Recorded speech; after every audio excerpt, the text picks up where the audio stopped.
Hey everyone, welcome back to Better Love Live. I'm in studio with Andrea Lo. She created Toronto Dating Hub in the middle of the pandemic because she was actually looking for a solution for herself.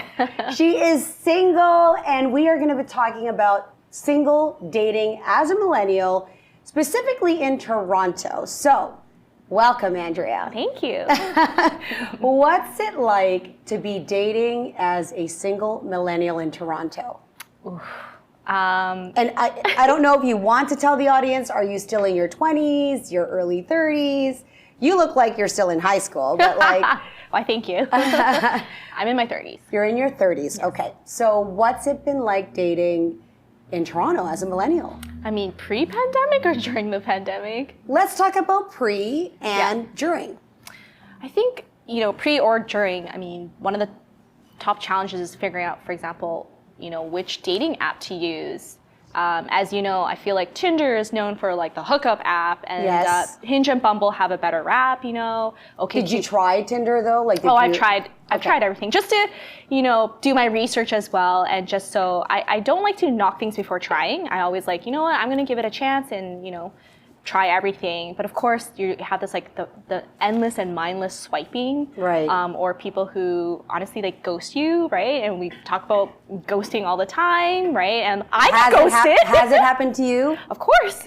I think it happens to everyone. I don't think it discriminates. It will happen to everyone. What was if you can recall the first time you were ghosted, before it was a terminology, or the many times you might have been ghosted, right. What does that feel like? Oh, and what do you make of it? Right. Oh, it sucks, right? The first thing you start to say is like, oh my God, what was wrong with me? What did I do? And you start to like, my mind goes in a million directions of like, what did I do or say or didn't say? So you're immediately taking responsibility or thinking, exactly. I did something. Right. Right. That's your default. Right. But then after that, you're like, wait a minute. Is he the asshole, or like is he the dick, what happened here? Yeah. And you just kind of go crazy in terms of all the thoughts that go in your head. I think the more you like someone, the more you try to figure things out, right? And sometimes at the beginning, you make the mistake of maybe you message them again and again just to see like maybe. Oh no! Don't do right? That. Don't triple message. I mean, that was in the beginning when I didn't know better, right? Yeah. When you're like. Maybe he was just busy at work, or maybe he did say he was busy with this. Hi, right? It's me. Right? Again.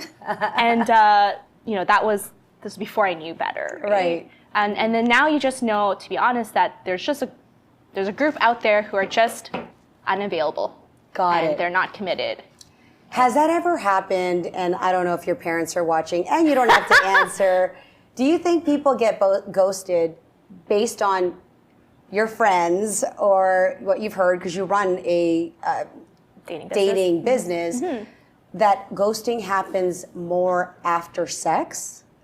I think it really depends on the person, like what they're after. Like if they're just looking for casual hookups, perhaps that might happen. Mm-hmm. But I think it's happened at all. Like there really is no discrimination, whether this person is older, like more mature, to having a really good professional job, or they seem to be a sweetheart. There literally is no telling of who might ghost you. Right. And I think I've seen a lot of memes or articles out there about why people ghost, and you really, like, they could be going through some kind of mental, yes. So during the pandemic, what did you do about dating when they told you you can't go out? Did you give up? And did you do the video thing? There were definitely some, apps or virtual events that were happening, doing like speed dating virtually. And I started trying that myself. But I think it was different. I remember trying to do like grocery dates, right? Because remember there was what? Right? There was a time. What? There was a time when the government was like, the whole, you can't go out unless it's going to the groceries, right? Oh, you did a grocery date. Yeah, I'll be like, I have to go to the metro down the street. Like, want to meet me there in the avocado aisle, You did that? Yeah, absolutely. Okay. And then it's like, okay, let's go for coffee now. Or you have to kind of plan out So you literally looked for this person in the avocado aisle? Yeah, like Like, did you exchange numbers? or right be like, away? let's meet in the parking lot, and like, you know how some grocery stores has like the Starbucks or like some kind of coffee joint inside? It was like, So okay, you let's just figured meet that out. there. And then you might have to say, okay, let's work Talk on the about story. proactive. There is no excuse. This woman's There getting is no around excuse. everything. Yeah. And what was that like? It was certainly interesting. You know, there's definitely the more measures of like, okay, let's all wear a mask, but then how do you ensure like what they actually, like what if you get catfish and all you can see is their eyes, right? And sometimes they're wearing the sunglasses if you're outside. Did you ask them to remove their mask? Did you go 1, 2, 3, go? Like, how did you deal with that? Like, it's sort of like, you know, when you're 6 feet apart, be like, hi, it's me, just to ensure like that is actually the person that you're, and then maybe you put on that mask. But you kind of, did you ever go, ooh?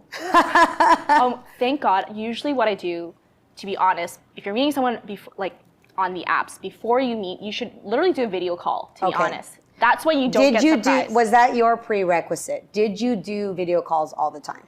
Yeah, I tried to do like video calls, or even if it's like, send me a selfie, like you try to be cute and like send me a selfie, but really I'm like, I just want to know if you're actually real. And, and a selfie that has to be recent, right? Yeah.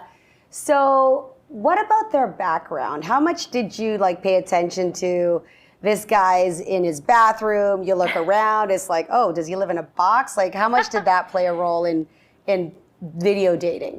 Not so much, at least not for me personally. You know, I might put 2 and 2 together, but I try not to judge, because I'm like, to be honest, if you go to my place, not everything is super, you know, organized. It's my organized chaos, right? So I try not to prejudge so much on that.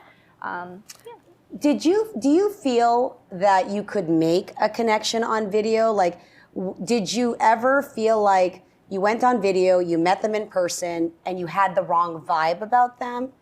Tell me about that. There's definitely been cases, but I've actually had some, back then, some success in terms of, there were some video dates I had that lasted 3 to 6 hours. Wow. Yeah, because back then, that was pretty much all that you could do is. So did you do stuff? Did you like cook?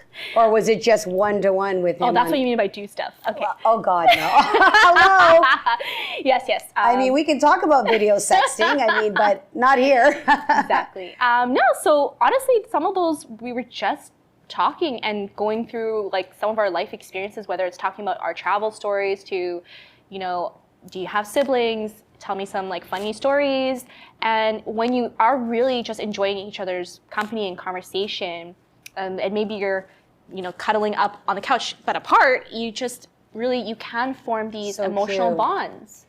So what are the lessons that you've learned about dating coming out of the pandemic? Yeah, definitely for sure that video calling as a good prompt so you don't get catfished, or you really get a sense of who that person is beforehand. Sometimes the voice throws you off, right? Like if you, maybe there's a heavy accent, or, you know, you can just tell someone's character a little bit more when you do that video call. I definitely have that chat of, so do you live by yourself? Like in terms of the bubble, in terms of COVID, about how safe they are. Was that a concern for you? Did you ask COVID questions? Absolutely. Because my family is actually very strict about, because I don't live with them, but if they know I'm going out or seeing other people, they're like, sorry. Rando number 2. Right, they're like, you can't come over to have Thanksgiving or Christmas dinners, like, or even to see them on the weekend. And I want to see my family. So you were considerate about those things. Yeah. Well, has that changed? Like, is that something that is like part of the conversation now? It's still part of the conversation, I think, out of respect for, you know, my family, but as well as their family, in case they are living or having to take care of their parents. And that's also a way for me to see how family oriented are they, how respectful of boundaries, and in terms of being, respectful of boundaries and being healthy, and just respectful that, you know, are you taking care of yourself and the people around you? And that's kind of an indirect way to see how they are with that. And what can millennials, I mean, your ear is to millennial dating. What can you find as a trend for millennial dating? Are millennials looking for a long-term relationship? Like, what are they doing right or wrong? I think they are, but they might not be going in the right places to find it. And I find that, and this is what I tell my clients now, they're not positive about dating. And I'm sure you know this. Like when you have positive manifestation, then positive things will happen. But if you're all like, I hate online dating, I hate all the apps, nothing works, I hate this, I hate that, I mean, imagine that negative attitude going into anything you're doing. I always tell this, the metaphor would be, if you're going for that job interview and you had a negative attitude about, I'm gonna, botch this interview, I'm not gonna get this job, I don't think they're gonna like me. What is the, that likelihood you will get that job and land that job? Not very likely when you have that negative attitude. So do you date with a positive attitude as much as possible? Have you trained your brain to think, I'm gonna have a good time, I'm gonna roll with it, and you've had 20 rejections in a row? How do you deal with that? Yeah, and I think my friends know this about me. They're like, I don't know how you do it. I've been rejected, I've been ghosted, I've, met not the greatest people. However, I can count on all the really great experiences I have had, and I don't lose sight of that. And if you sit at home, you're not gonna meet anybody, right? If you don't try the apps or the singles events or any of those things, or even asking your friends to try to set you up with, you're not going to meet someone out of thin air doing nothing. So if you just try to stay positive, and gratitude journaling helps too, to remember what are all those positive things that have happened versus focusing on all the really negative things that have happened. I can tell you there's a lot of duds out there, but a lot of negative experiences. But again, look on all the very positive experiences to really help motivate you, and just keep at it, right? Like when the pandemic happened, I'm like, I'm still gonna go out there. I might be a different approach, but let's try and see what kind of positive experiences I can get out of it. So my final question, whether you're dating or not dating, what are you looking for in a partner? Let's manifest this. Go ahead and tell our listeners, guys, you can DM me. Go ahead. Oh, putting me in the spot. Okay, I'm looking for someone who's mature. And when I say mature, age is nothing but a number, but really someone who's emotionally and financially stable, because I'm looking for that long-term partner who's really going to be able to, together, let's help live that healthy, fulfilling life together. And that you have really great communication skills, whether that's verbally, but communicating and consistent communication, right? I'm not having to follow up with you, that you'll just naturally want to talk and keep in touch, and respect. I think those are the really key things. There you go. She just put it in the universe. Cheers to that. Cheers to millennial dating, and thank you for your insights, Andrea. Thank you. Bye for now. Bye.